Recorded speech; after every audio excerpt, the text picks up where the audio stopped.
All right. Good afternoon. Thanks for joining us back. We're going to try to make up a little bit of time as we go and try to make sure the program ends on time, but we still have time to go through all the Q&A that we receive because those are always some really good questions. So without any further ado, we've got my partner Landon Young coming up to talk about the duty of good faith, which seems to be in every single demand letter that I receive these days, is that somehow the employer is engaged in bad faith and that means we get more damages or something like that. So let's hear from the expert on what exactly that's all about. Landon? Thank you, Jeremy.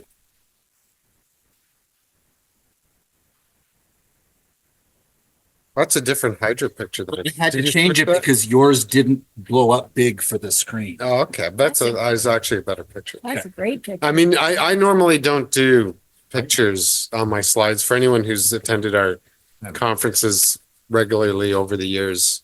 So this year I decided to do a picture, and I thought the multi-headed Hydra would be a good one for this presentation. As everyone I'm sure knows from Greek mythology, right? The multi-headed Hydra is this beast with multiple heads, and I think Hercules or one of those heroes. Aren't all hydras multi-headed? I don't know. So that's kind of repetitive. Yeah. Thanks, Jeff. I'll take it from here. Yeah. Thanks.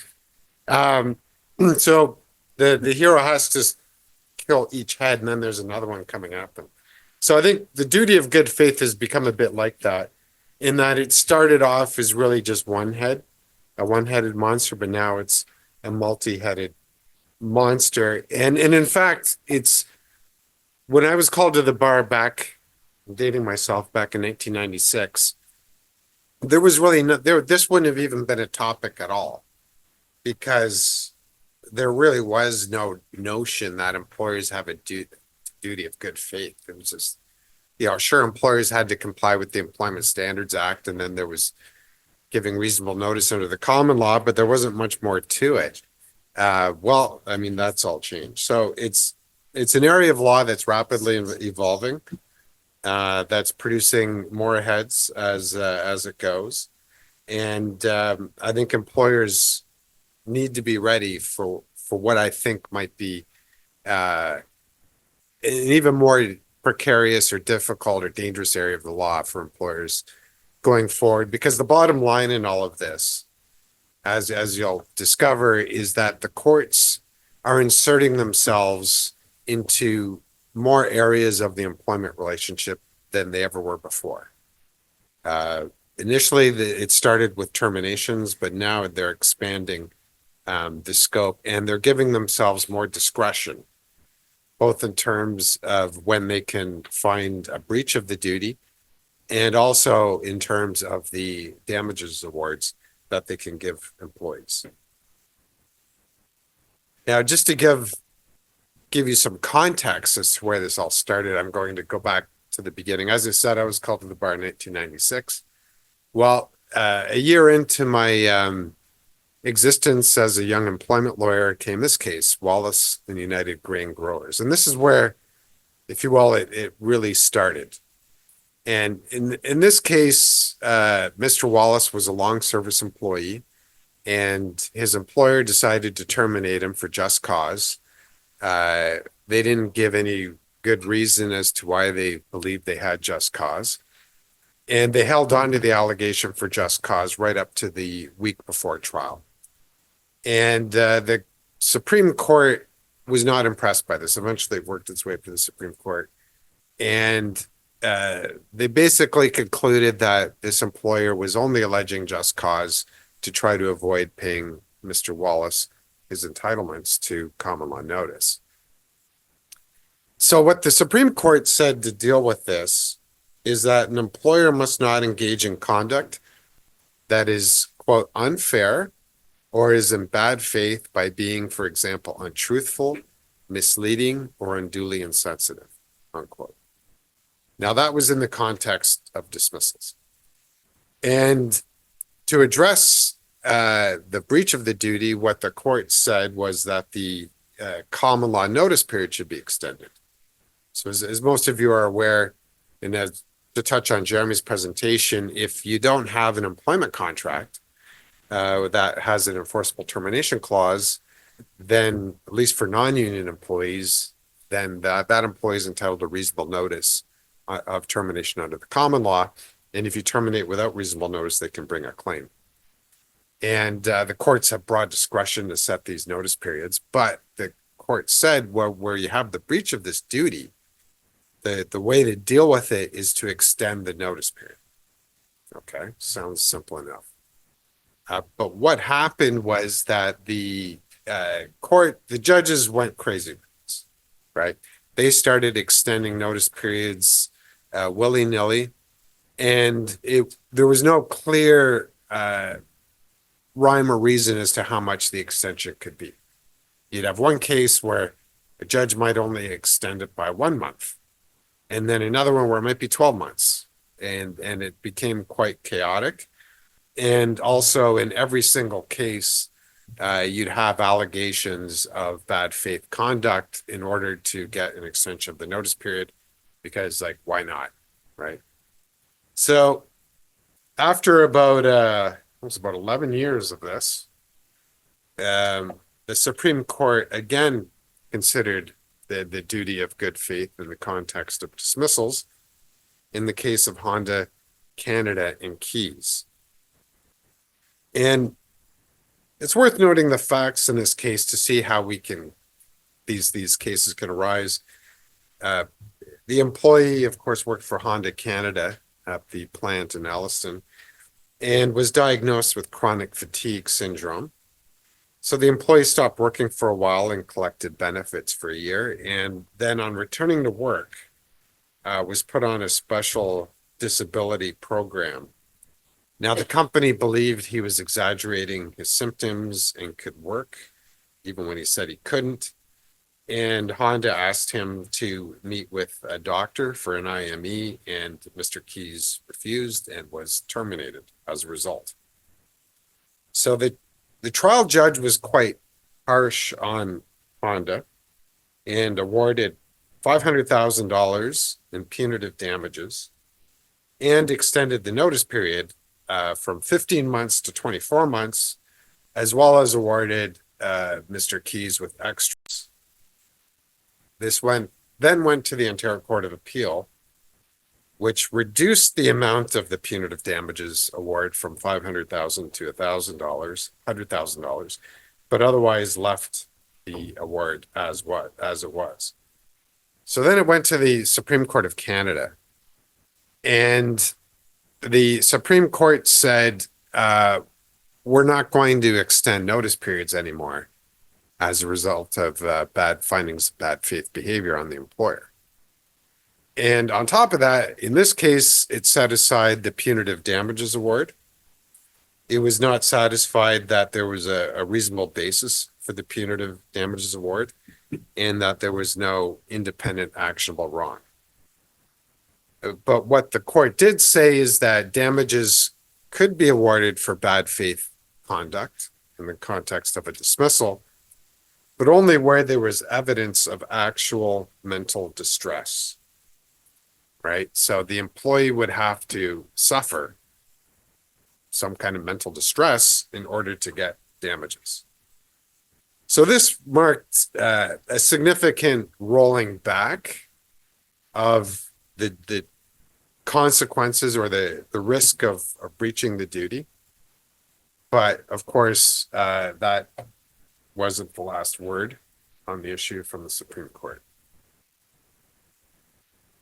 Now we're jumping forward to 2020. Now in that interim period, there was a lot of mostly academic debate as to whether or not the duty of good faith extended beyond just terminations of employment.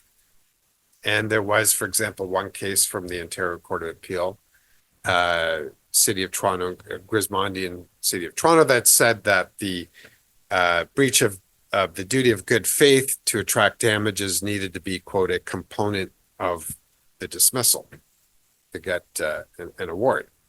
Okay. But then we had this case come out of the Supreme Court, Matthews and Ocean Nutrition Canada Limited. And this case involved an employee claiming for bonus that Mr. Matthews was terminated, but after he was terminated, during what would have been the common law notice period, there was a sale of the business, which would have triggered a significant bonus award for him under the terms of his contract. So his argument was, if I'd have received my reasonable notice, working notice under the common law, I would have been entitled to this bonus award based on the triggering event to get the bonus. So he brought the claim on that basis and eventually won, and the Supreme Court said yes, he should receive that because it fell during the applicable common law notice period. But one of my old law school professors, Nicholas Kassir, who's now in the Supreme Court, in a somewhat long-winded decision, which reading it reminded me of some of his lectures in law school, actually, decided to go beyond that particular issue and expound more broadly on the duty of good faith. And he left a lot of Easter eggs in this decision for plaintiff side employment lawyers. And I don't think they've even fully, I mean, hopefully there aren't too many plaintiff side employment lawyers. I know there are none here, but not too many listening in, because there's a lot in there they could be pulling out to support cases in the future, right? And I don't think they've fully figured it out, but I think someday they will, or someday the Court of Appeal or some judge is going to really latch on to everything Justice Kassir has said in Matthews and Ocean Nutrition to expand the duty of good faith to get damages for a lot more than just duty of bad faith violations in the context of a dismissal, right? And what the court said here is that the duty of good faith may extend beyond the very end of the employment relationship. Also, especially where there's a series of events that lead to constructive dismissal. Right now, this really opens the door to a lot of allegations, because you might have an employee who quits and alleges constructive dismissal, but says, well, everything started 5 years ago, right? Leading up to this. Now, that is going, if we have to start getting into a series of events that go back years, that's going to lengthen litigation and mean that more evidence has to get entered into the record. But it opens the door to a lot of different and creative claims that employees can bring, saying, well, I should get damages because of what happened to me 3 years ago, even though they didn't quit at the time and allege constructive dismissal or bring a lawsuit. And normally claims that are more than 2 years old in the civil context are statute barred under the Limitations Act. So the door was opened, and in this case as well, it's worth noting that the court was referencing an earlier decision called Bazin and Reinu, which arose in the insurance context. And in that case, the court said that there was a common law duty of honest contractual performance. And because an employment relationship is considered to be contractual in nature, saying that there's a duty of honest contractual performance basically means employers have a duty of honest performance in general with the employment relationship, because it's contractual in nature. Even if you don't have a written employment contract, the courts deem the relationship to be contractual. So the same year, 2020, the Supreme Court also released CM Callow and Zollinger. And this is another one I think is a bit of a sleeper case that the courts haven't fully run with, that I would expect in the future we're going to see cited more and more in the employment context. Now, this case involved a contractor. So not this individual, Mr. Callow, was not an actual employee, but he was an individual who was in a contractual relationship with a condo corporation to provide summer and winter maintenance services. So although not an employee, in in a relationship that could in some ways be considered like an employment relationship. But what happened here is the contract between Mr. Callow and the condo corporation provided that the condo corporation could terminate the employment contract whenever it wished. So that wasn't really contested. But they had decided to terminate the contract in early 2013, but didn't tell Mr. Callow. And meanwhile, Mr. Callow thought that the contract would be renewed. So he took on some extra tasks without charging for it to build goodwill with the condo corporation, expecting the renewal and to put himself in a good position with them to have his contract renewed.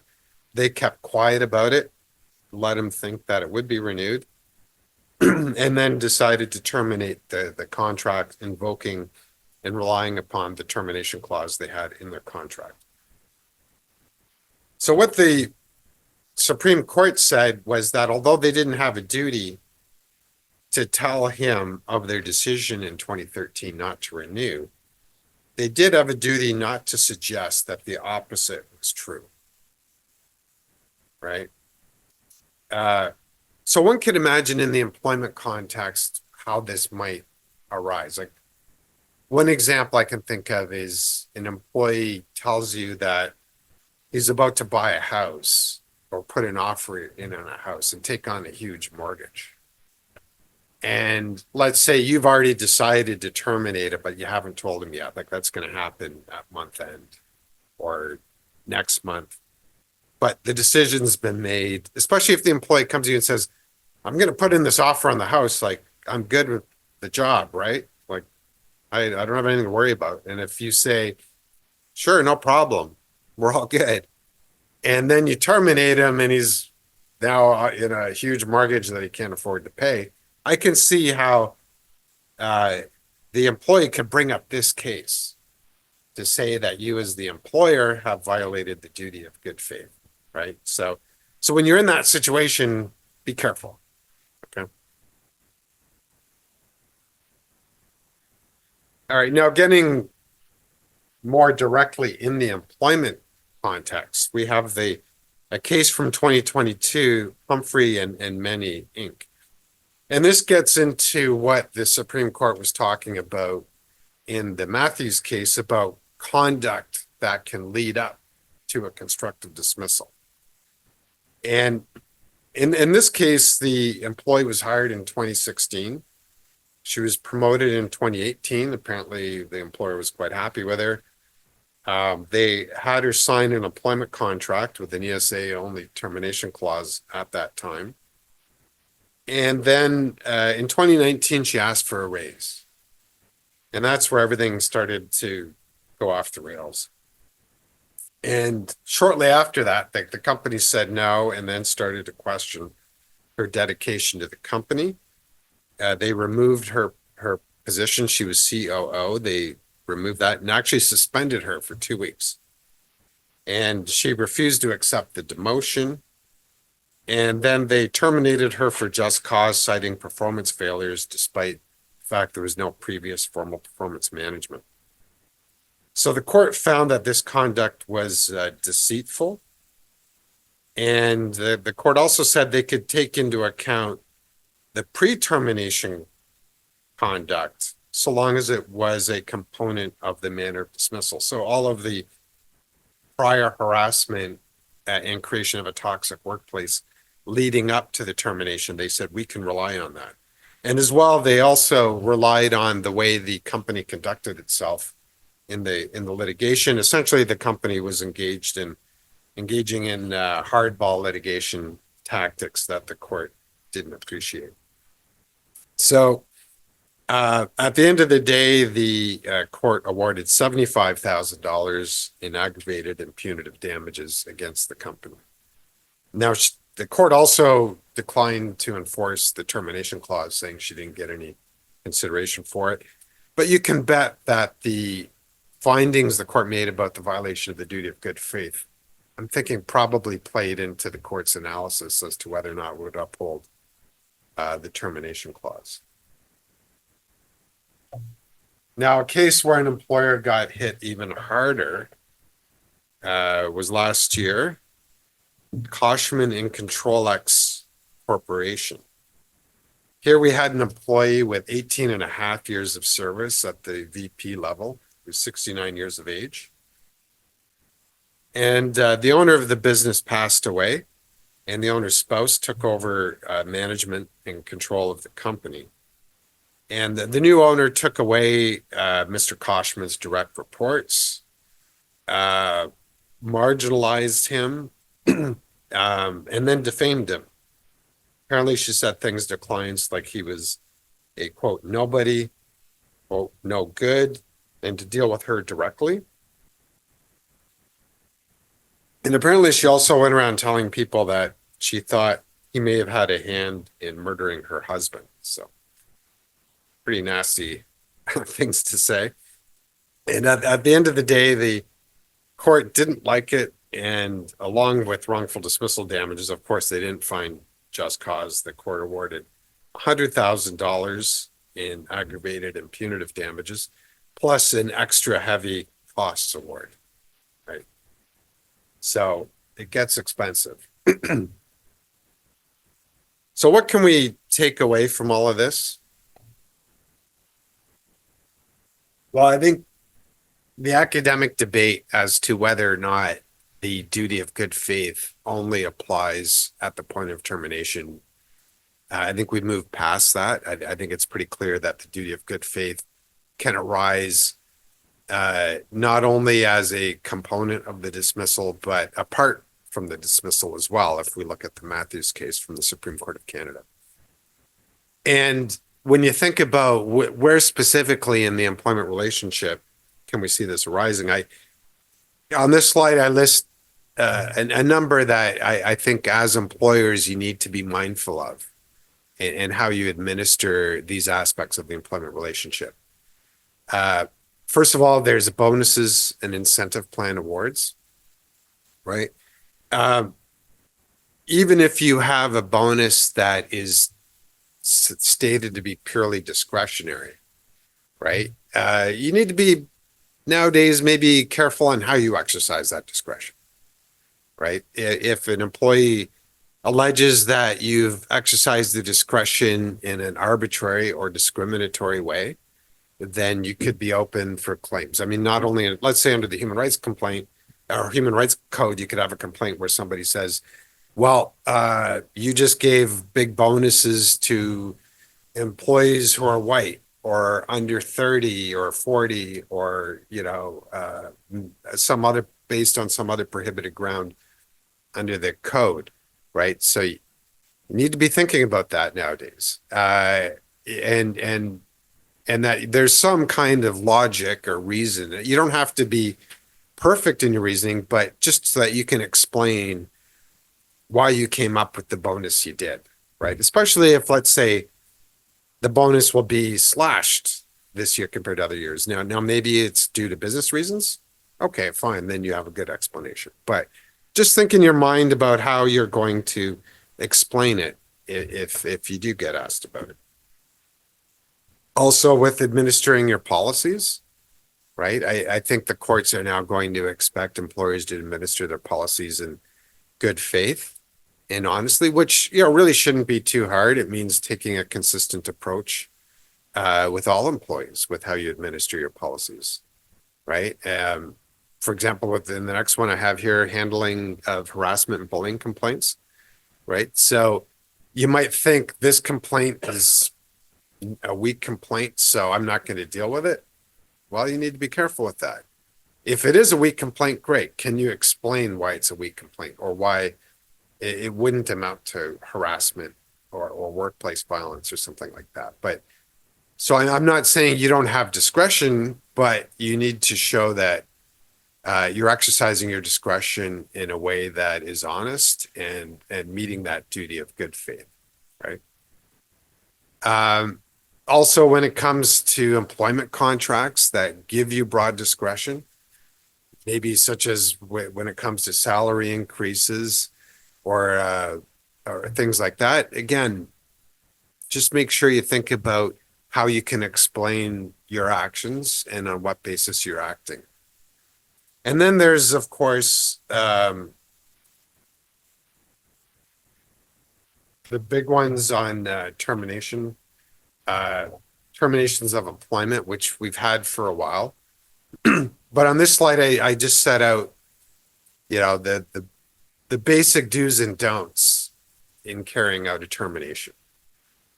First of all, if you're terminating for just cause for misconduct, make sure you conduct an investigation of some sort. It doesn't necessarily have to be the perfect investigation where you've engaged an outside investigator or a lawyer to come in and do the investigation, but it needs to be some kind of an investigation, and it should be done fairly, right? Where you give the employee a chance to respond to the allegations in a fair manner. And as the courts have said repeatedly, only allege just cause for serious misconduct or serious shortcomings of performance. And when it comes to performance, if you are asserting just cause for performance, and if it's somebody who's been with you for years and you've tolerated that level of performance, make sure you engage in some kind of performance management and you've documented it before you decide you're going to terminate for just cause. Because if you just take an employee, they might be a lousy performer, but if they've been a lousy performer for 10 years and then you terminate for just cause without any progressive discipline or performance improvement program, you could be facing an expensive bad faith dismissal claim. I also recommend in every termination that you give the reason for the dismissal, even if you're terminating without just cause, right? These days, employees are quick to allege unlawful reprisals for termination. And one way that could come up, let's say you have an employee who comes to you one day saying, I don't think you've been calculating my overtime pay correctly, right? And then you walk them through it and you show, well, actually, we have been calculating your overtime pay correctly, right? But then the next week you terminate because of poor performance or you've got a downturn in business, can't keep them employed. Well, then the employee might come back and say, well, the real reason you terminated me was because I asked about my overtime pay. And the way the law works on that, even if you are right in how you are doing it, if the court, and the reverse, and the onus is on you under the legislation like the Occupational Health and Safety Act and Employment Standards Act.